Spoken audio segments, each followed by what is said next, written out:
नमस्कार दोस्तों, ज्योतिष, हस्तरेखा एवं वास्तु विशेषज्ञ आचार्य पंडित गिरीश बारोलिया के चैनल में आपका स्वागत है। कृपया हमें अपना स्नेह व सहयोग प्रदान करें। हमारे चैनल को सब्सक्राइब करें और बेल आइकॉन को प्रेस करें। साथ ही अपने आत्मीयजनों के साथ इसे अधिक से अधिक शेयर करें। आपका जीवन मंगलमय हो। लाइक करें, शेयर करें। आचार्य पंडित गिरीश बारोलिया, ज्योतिष, हस्तरेखा एवं वास्तु चैनल।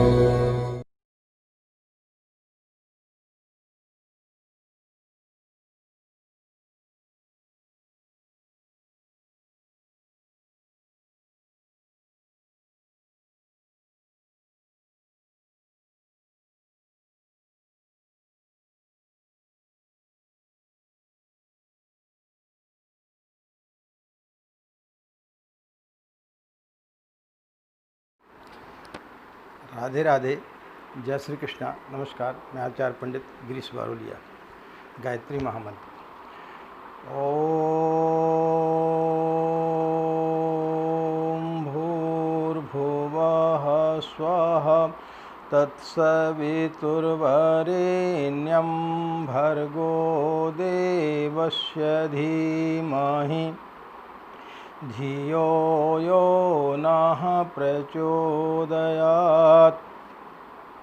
अखण्डमण्डलाकारं व्याप्तं येन चराचरं तत्पदं दर्शितं येन तस्मै श्रीगुरवे नमः।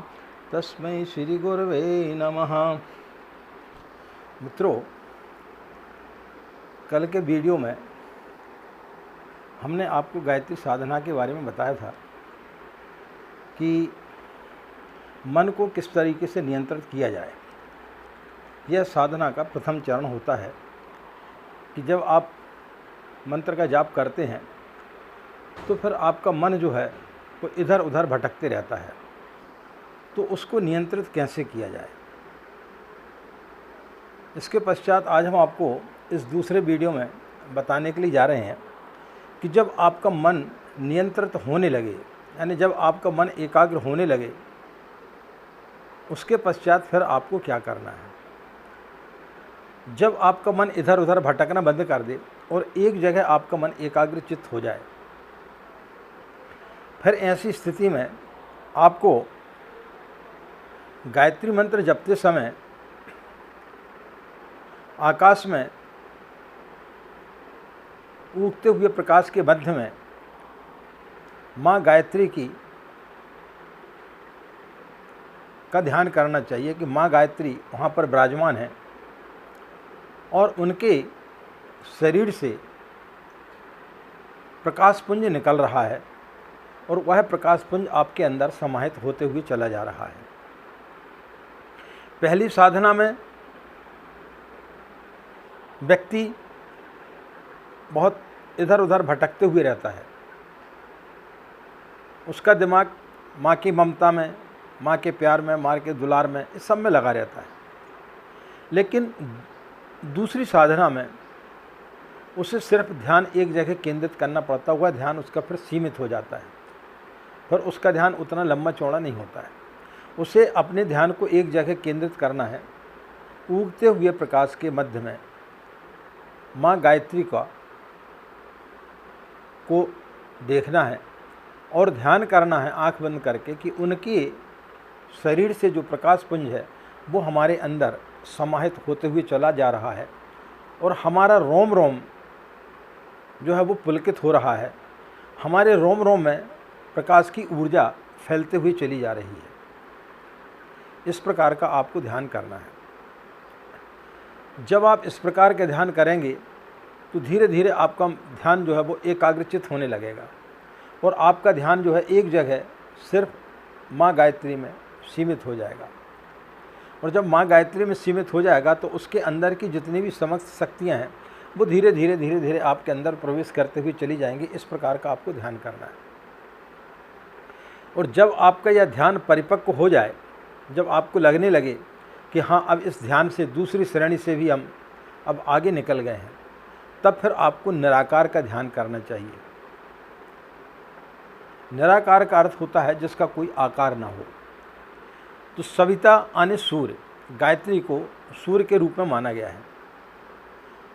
तो आपको आंख बंद करके या तो आप एक अपनी पूजा स्थली पर एक छोटा से वो ले लें आप स्टूल वगैरह, और उस पर हरा या नीला एक कपड़ा बिछा दें और उस पर कुछ गुलाब के फूल रख दें, और उन गुलाब के फूल की पंखुड़ियों को देखते हुए आंखें बंद करके इस प्रकार से देखें कि समस्त ब्रह्मांड में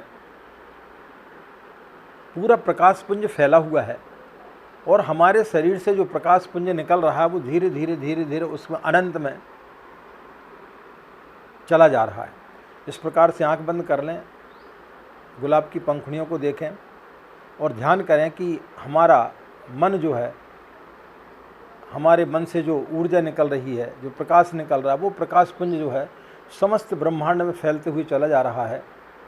समस्त भूमंडल में उस आकाश के जो प्रकाश है, जो अणु हैं, जो तारे हैं, उन सब में चला जा रहा है, और हम समस्त प्राणी जगत में हैं। यानी कि मुझ में और परमात्मा में किसी प्रकार का कोई अब भेद नहीं रहा है। मैं और परमात्मा एकाकार हो गए हैं। मैं और सविता, मैं और गायत्री, मैं यानी आप और गायत्री दोनों एक हो गए। मैं शब्द यहाँ पर ख़त्म हो गया। जहाँ मैं ख़त्म हो जाता है वहाँ परमात्मा से मिलन हो जाता है।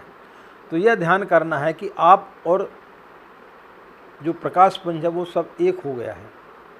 आप उसमें जाकर के विलुप्त हो गए हैं। बूंद समाया समुद्र में, जैसी बूंद समुद्र में समाती है वो समुद्र हो जाती है। अकेले बूंद का कोई अस्तित्व नहीं होता है। उसी प्रकार से जब आपके मन से जो ऊर्जा निकलती है वो जाकर के उस ब्रह्मांड की ऊर्जा में समाहित हो जाती है, उस समुद्र में समाहित हो जाती है, तो आप और उसमें एकाकार हो जाता है।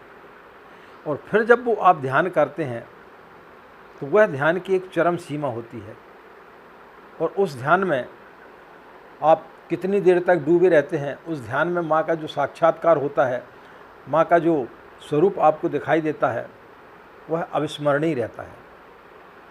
तो इसके पश्चात आपको यह तीसरी प्रक्रिया अपनाना चाहिए। तो धीरे धीरे स्टेप बाय स्टेप आपको जो है साधना में आगे बढ़ना चाहिए। एकदम से किसी भी साधना में आगे नहीं बढ़ना चाहिए। जिस प्रकार से बच्चा पहले प्ले ग्रुप से जाता है, फिर पहली क्लास में, फिर इसके बाद में मिडिल में, फिर प्राइमरी में, मिडिल में, फिर इसके बाद में हाई स्कूल में, फिर कॉलेज में, तो इसी प्रकार से धीरे धीरे व्यक्ति को अपने ध्यान को आगे बढ़ाते जाना चाहिए। तो जैसे जैसे आपका ध्यान बढ़ते जाएगा, आप प्रथम स्थिति से आगे बढ़ेंगे, फिर द्वितीय स्थिति में आएंगे, और इसके पश्चात जब आप निराकार की साधना करेंगे तो फिर उस समय आपको ना तो किसी चित्र की ज़रूरत पड़ेगी, ना आपको किसी फ़ोटो की ज़रूरत पड़ेगी। आपको फिर उस समय किसी चीज़ की ज़रूरत नहीं पड़ेगी। बस आप आंख बंद करें, ध्यान करें, और सीधा आपको जो है आकाश में प्रकाश मंडल, तारे दिखाई दे रहे हैं, और आप उसमें समाहित होते हुए चले जा रहे हैं। आप में और उनमें किसी प्रकार का कोई भी भेद अब नहीं रहा है। आप और वो एकाकार हो गए हैं। जिस प्रकार से एक छोटी सी बूंद समुद्र में समा जाती है तो वो समुद्र बन जाती है, ऐसी आपके शरीर का जो प्रकाश है वो उस समस्त ब्रह्मांड में के प्रकाश में समाहित हो जाता है, यानी आप में और परमात्मा में एकाकार हो जाता है। वह निराकार साधना होती है।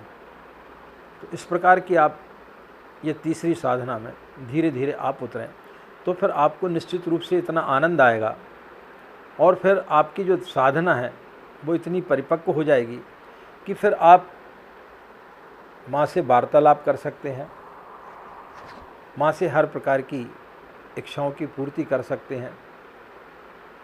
वह एक स्थिति साधक की अलग होती है।